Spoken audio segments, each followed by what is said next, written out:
South Sudan is scheduled to hold its first general elections since gaining independence on December 22, 2026. This marks a significant milestone for the country, which has faced multiple delays in establishing a democratic electoral process due to various challenges, background, and reasons for postponement. Originally slated for 2015, the elections have been postponed several times to 2018, 2021, 2023, and 2024 primarily due to the outbreak of the South Sudanese civil war and subsequent peace negotiations, delays in drafting a permanent constitution, inadequate government institutions, and lack of a national census.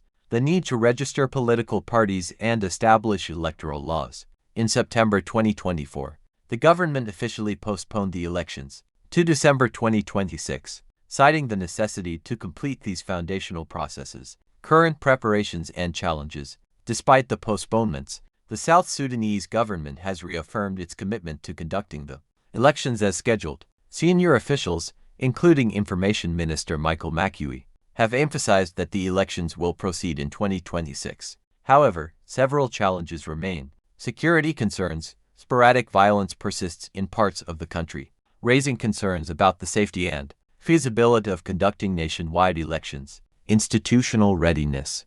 The country still needs to finalize its permanent constitution, complete a national census, and ensure the registration of political parties.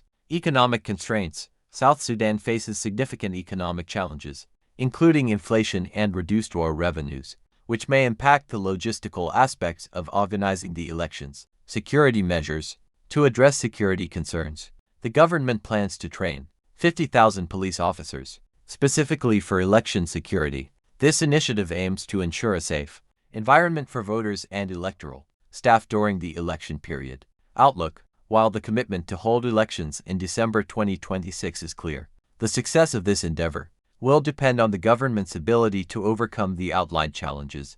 The international community and South Sudanese citizens alike are watching closely, hopeful that the elections will pave the way for lasting peace and democratic governance in the country.